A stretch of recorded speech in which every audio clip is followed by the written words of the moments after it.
Hello everyone, it's History Behind the Warrior, and as always, welcome back to another video. One that admittedly I didn't plan on making this week, as I don't really do news coverage for this game on the channel, but admittedly, this is pretty big news for Mortal Kombat, so I did have to talk about it. Because ever so recently, we've had some pretty big changes within Warner Bros. Discovery that does indeed impact the future of Mortal Kombat moving forward. So with that said, what exactly is going on right now, and how exactly does it directly impact Netherrealm Studios? Well, to put it all into perspective, over the last 2 years or so, it's kind of been the world's worst kept secret that a lot of WBIPs have been coming up pretty damn short. Whilst Hogwarts Legacy did undeniably well for the Harry Potter IP, months later we would get the next installment in Mortal Kombat, and whilst it was received well on release, as we did dig the knife deeper, the crux of the quality of that game definitely started to show. Then of course we have the infamous Suicide Squad, that rightfully was slaughtered for its narrative, and effectively died by its own hand from its live service properties. And of course, ever so recently, we did get the demise of the Wonder Woman game, which, mind you, judging from the leaked info and content we have seen, looked incredibly promising. So to say that Warner Bros. Games aren't doing so well right now would kind of be an understatement. And this has all been the somewhat ramifications of the Warner Bros. Merger discovery, leading to more financial strife between the two entities. Thus, because of all of these problems and all of these issues, the corporate entity itself has fallen under the gaze of Sony. Yes,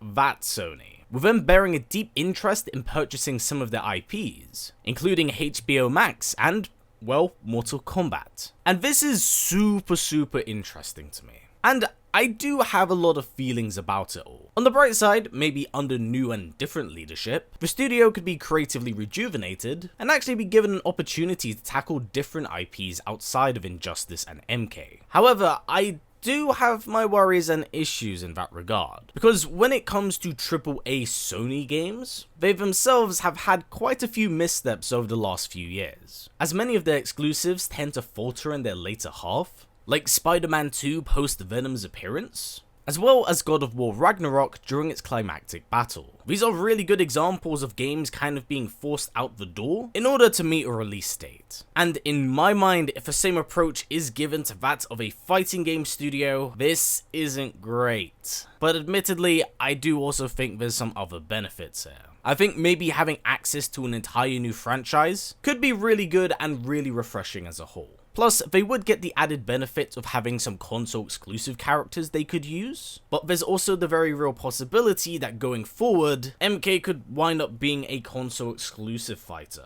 and that is not a good decision on their part. Because splitting your fandom in half is never a wise choice, especially when it's something as niche as the fighting game genre. It didn't work for Soul Calibur 3, it didn't work for Street Fighter 6, so I can tell you for a fact that it's not gonna work for a Mortal Kombat. Whilst currently this isn't all set in stone, it's still pretty damn big news to know that a company like Sony does have their eye on them. But what else has been going on outside of this? Well, with the recent departure of David Haddad, the now former game director of WB, two individuals have come in to replace those roles, with Netherrealm's own Sean Hemrick taking on the role of Senior Vice President of Development, now strictly overseeing the IPs of Mortal Kombat and DC games moving forward. And I will say this is actually quite a good thing, especially for Mortal Kombat. Now for those unaware of whom Sean Hemrick is, Sean is a long-time producer within the MK franchise, having worked on and been a part of multiple installments that date all the way back to that of the 3D era, with one of his first credited roles having been MK Deadly Alliance. So of course, since joining the studio, he has lived and worked through the Midway era of games, been a part of Mortal Kombat Shaolin Monks, and has of course played a hand in the modern day NRS MKs, as well as that of Injustice. So it really does make sense why he'd have a role like this now. So how does this directly affect Netherrealm Studios moving forward? Well, I do actually think there's a lot of benefits here, because with Sean being in the position he is now, someone who's had experience, time, and a deep understanding of the studio,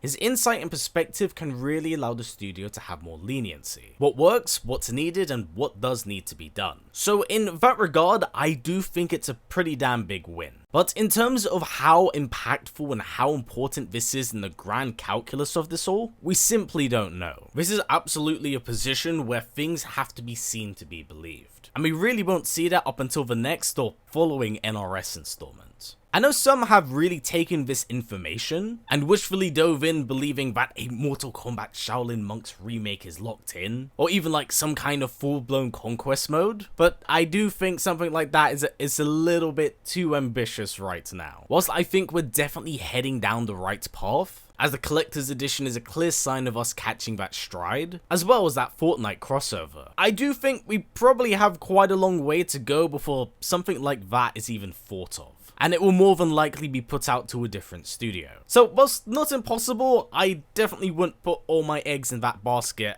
at least right now. But if anything, I do think that this is a good sign that the studio can be managed better moving forward, as it's simply someone that's more familiar with the IP as a whole. So what does this now mean for Netherrealm and Mortal Kombat? Well, honestly, I'm not too sure. What I mean is that since 2019, we've kind of been bombarded with a lot of Mortal Kombat media. Whether that's been games, expansions, live action movies, or animated movies, they've kind of been all over the place. And honestly, the same can be said for its quality. And with morale kind of sinking to its lowest at this point from burnout, I think we're starting to see that be reflected in WB's business decisions, with the support for MK1 having been cut off as a first example. And even then, when you think about it, considering the vast avenue of content that's just been dropping out of nowhere for MK, we now don't really have anything announced post the release of the MK2 movie. Thus, in my mind, this is clearly a sign that things are indeed slowly changing, with hopefully a change from quantity to that of quality. Does this naturally mean that there is a shift from their focus on MK to that of Injustice? Not really. Because here's the thing with Netherrealm Studios.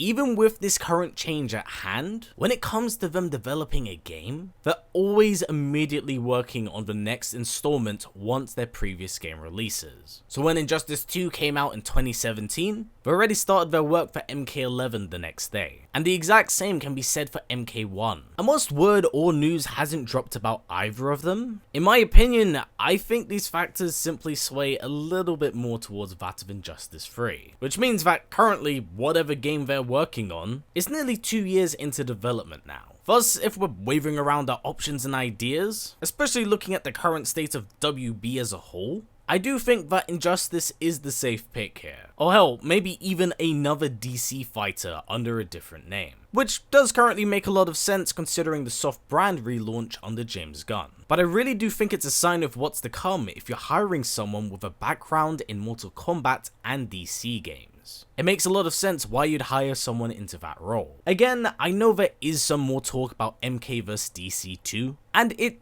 does really make sense. Because, believe it or not, the first MK vs DC actually outsold Injustice 1 and 2. So if they are to go down the DC route, that does make sense. Whether or not there is an audience and appeal for that right now though, is something we do need to hear and see. But it's absolutely an idea on the table. It's simply whether or not such a path is taken. And again, considering who they've hired to oversee their studios, I feel like the reality of a game like that does start to become more and more real. So with that said and everything covered here, this does more or less kind of sum up everything regarding what's going on with Netherrealm Studios right now, and Mortal Kombat as a whole. Because we are at a really weird place in the series right now. There's been a lot of corporate shifting and it's clearly been affecting the quality of their games and media. It's night and day of what you expect from a Netherrealm game and installment. So with that said and everything covered here, what are your thoughts on the future of the studio? Do you think that Netherrealm has already started working on Mortal Kombat 13 and or 2, depending on what naming convention they've gone with? Or do you think they're really going to lean into the resurgence and reboot of their DC brand with an Injustice 3? Or hell, do you think a crossover game is indeed possible at this point? Please do comment down below, as I'd really love to hear what you have to say, because I absolutely feel like there's going to be a ton of thoughts and feelings on this change. But for now everyone, that's been it for me. So as always, stay strong, stay well, and I'll catch you in the next one.